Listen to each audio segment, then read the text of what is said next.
Well, good afternoon, viewers. Here we are, Tuesdays with, sorry, it's not Tuesday, it's Monday. Don't get yourself, mate. Getting a bit excited. Getting excited about my documentary. Yeah. I'm almost like Chelsea Football Club, just getting a little bit ahead of themselves, Barry. They certainly did. Welcome to the show. Tell us about this. Well, I just got that out and thought we'd remind the punters out there that it was a pretty good effort to get in that side there. We won the championship that year, and you said before coming on air who was the coach. It was John Kennedy, but he wasn't in the photo. The famous John Kennedy. Hawthorn coach, legend, do something. Do something, yeah. He was the coach of that side. Oh, okay. Come up to, so that was the, what do we call this? The interleague side, is that right? Yeah, interleague. Yeah. Tell you a story about that, because that was 62, and the year before Kennedy coached Hawthorn the flag in 1961. Okay, and then he coached Hawthorn in the 1961 premiership. That was their first ever, I think, the same as the year that the Rapagna was our first ever premiership. But then he got transferred as a school teacher. He got transferred up to Stool Technical School to be principal, and he coached Stool, and he coached the Wimbledon League Championship. so this is equivalent to perhaps the Nepean. Oh, yeah, it was the best in the country. That was just on that. When we're talking about interleague, the Nepean, the Mornington Peninsula Nepean Football League has a interleague this week, haven't they? Yeah, up in Shepparton. How many Chelsea players? One. So even though there's third on the ladder. Only one. I thought Louis would have got in, but that's all right. I thought Louis and Damon would have got in, and McLeod might have snuck in, but they'll just get the one. And I'd say half the side would be made up by Frankston YCW. Probably, yeah. They'll have half a dozen for sure. But anyway, good Sammy. Congratulations, Sammy. Great effort. Had a good season. But getting back to this game here, he coached that year and he went straight back to Hawthorn the following year. When you think back, he coached the Hawthorn Premiership in 1961, and he got transferred in school teaching, and he still said, right, I'll coach Stoll. And he coached out in Luke's side, and he went back to Hawthorn the following year. Okay. That's a bit of very interesting. Yeah. Something to talk about, isn't it? Now, who's this? That's my darling mum when she was 21. What's your darling? Really? Just found that last week, and sure the parents. You can't see that. But I was a spitting image of her. But that's a profile one there. But she was a darling. Very good, and she was a big influence on your life. She was a sweetheart. Made you the person you are today. Number one, yep. Very good. All right. So, what was the weather like on Saturday? The weather was perfect up there today. You got the camera focus there at my head. It was a perfect day for football, and there was two changes. Out was Biaggi and Witherton. In comes Hodgie and Manny Gardner. That was all. Very good. Okay. Now we'll get to the first quarter. I'll tell you what, we talked too much about the first half of talk. Well, we'll get the scores. It's 4 goals Chelsea, 24. Yep. 5 goals to 32. That's at Bondi Beach, yeah. Yeah, they're in front. Not much happening? It was a very ordinary quarter. There's only one or two players who was having a bit of a dash. It was DeLuca, he was killing them in the ruck, and Louis, because he started off the game with 2 goals in the first half. He kept them in the game in the first half, Louis, and of course he played a good game all day, but the first half of Chelsea Football Club was pathetic. Okay, so we'll get to the half-time score. Bonbeach were outplaying them. I must say it. DeLuca was winning the knockouts, but the Bonbeach small men were taken away from the middle. So I'll get to the half-time score. 5-3 Chelsea, 33, and 7-6 48. Bonbeach were outplaying Chelsea. They probably nearly outplayed most of the day till the last 10 or 15 minutes. I'll talk about that later, but they were outplaying Chelsea.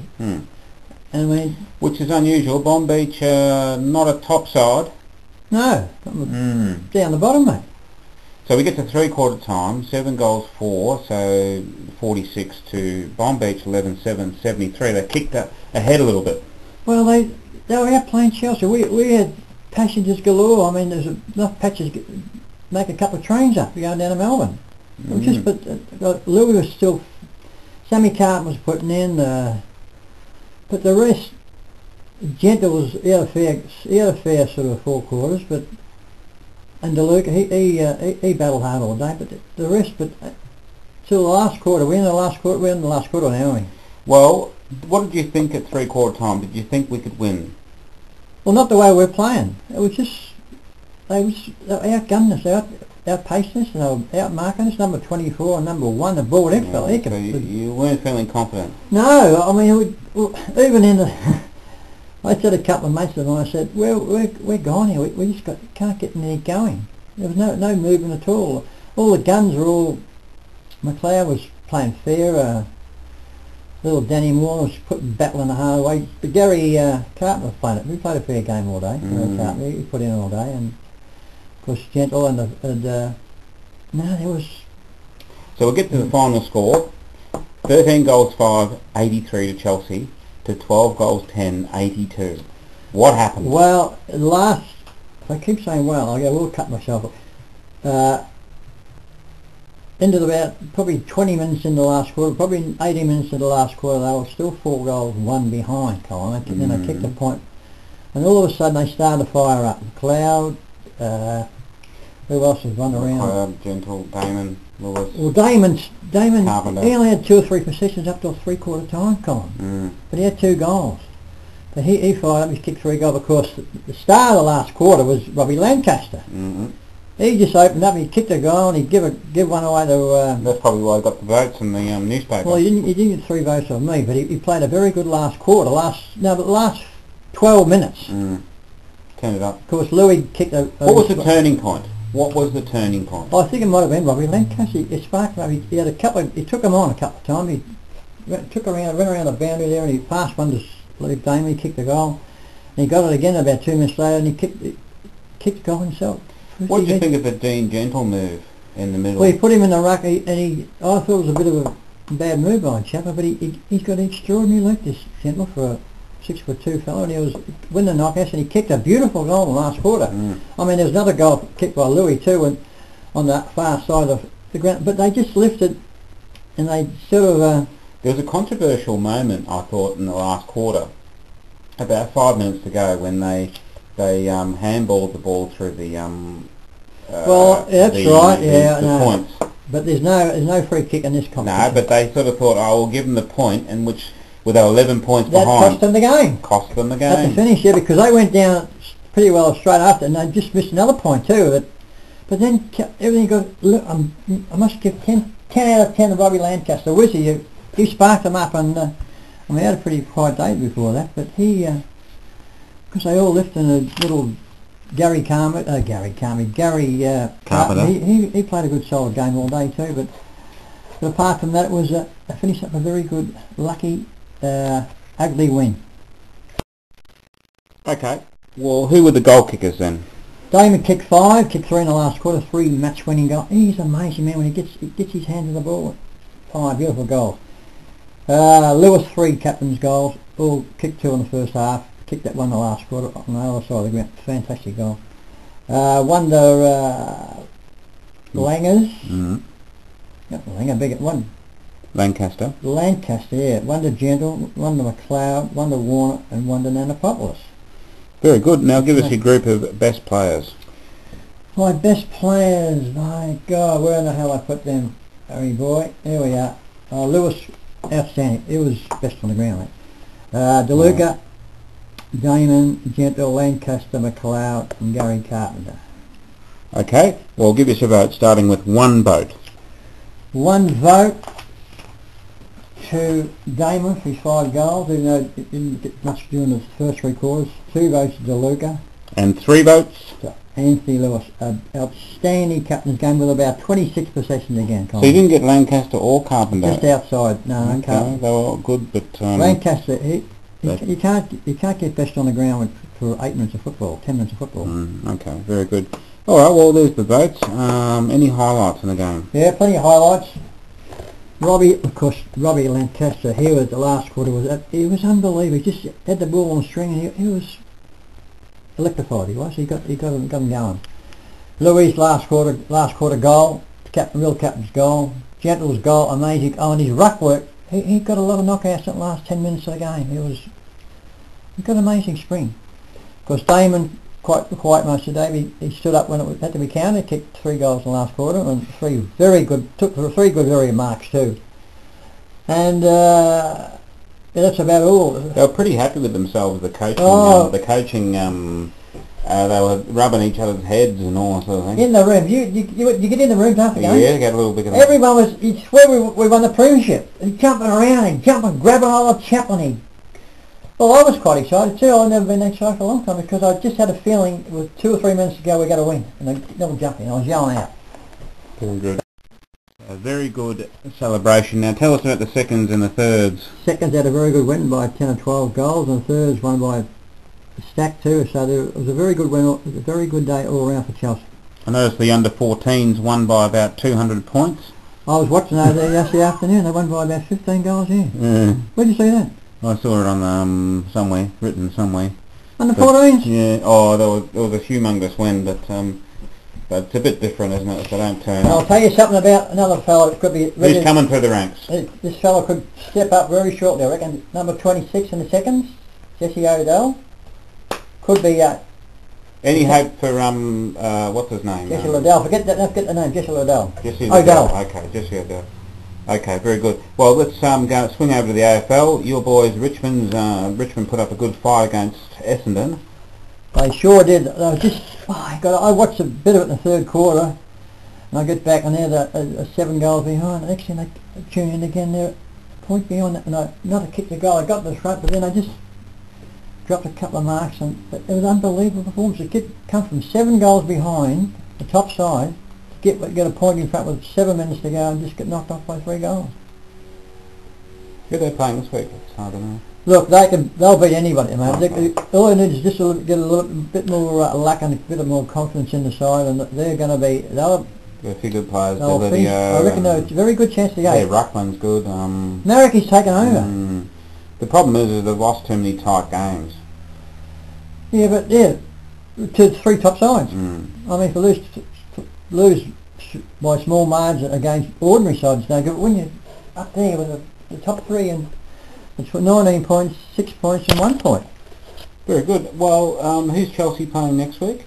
No one. It's a bye. It's a bye, interleague game. And then we play Mount Eliza, down Mount Eliza, who they got beaten by Karingal. Okay, so they're up their side, aren't they? They're a top 5 side, Mount Eliza. They're second. Well, I thought they would have beaten Karingal last week, but get beaten by 5 goals. So that'll be a real test for Chelsea. That will be because we hardly ever win down there. And will you be there? I'll be there 2 weeks' time. And then they play. So what are we reporting on next week? Don't know. We'll find something else. We'll get the scores from the interleague game. I could be going to Rapani, I'm not sure. Okay. Open to the new room. I might have to give a speech or something. Okay. You can just refer to your videos. But they want me to... They're going to build a new... they're going to have a Barry Peatling gate or something. Now they're going to have the scoreboard. If I happen to give them $1,000, I'll have my name on that on the... they should give it on to the you. press box. They should give it to you anyway. Well, I don't know how much Tom Johnson had to pay over here. Probably nothing. Yeah. But I wouldn't mind. That'll be there forever. The Barry Peatling's press box. Oh, okay. We'll see how you go. Well, that's all from me. And it's all for me and all for everybody, and we'll see. And this we'll see. It might be next Monday, but the following weekend I'll be covering the game at Mount Eliza. Goodbye. Bye bye.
Good.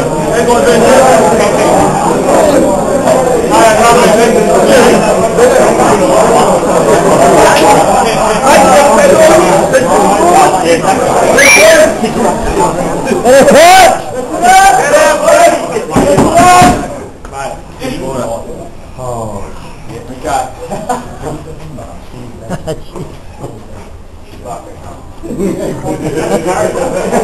My word it is.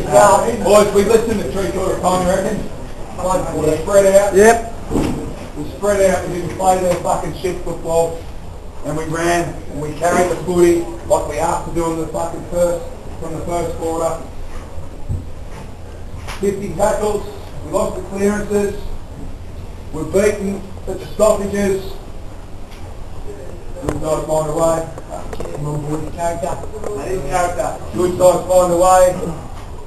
Lukey, couple of goals at last. Sammy, what I'll get to here is, you never ever out of the game. Personally, you're never ever out of the game. You can always make a fucking difference. Always. We're the first 3 quarters shit out. Last quarter, fucking fantastic.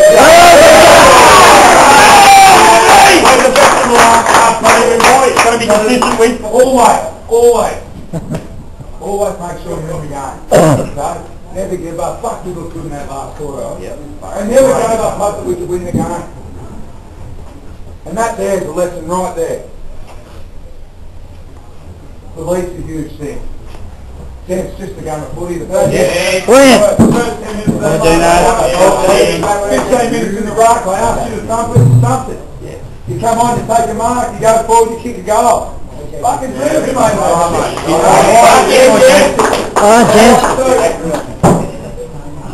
Look, attitude's big with us, you reckon?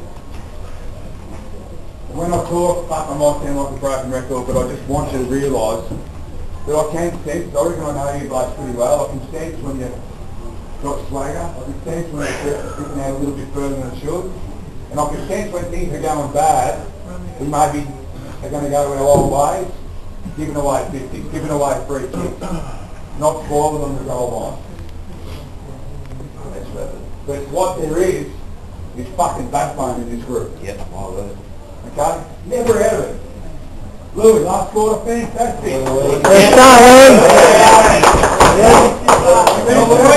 Matty Gardner, you're referencing the ball on in the last quarter. Hard work. I could go through a lot of them, okay? I could go through a lot of them. Sammy Castle's last quarter. Okay?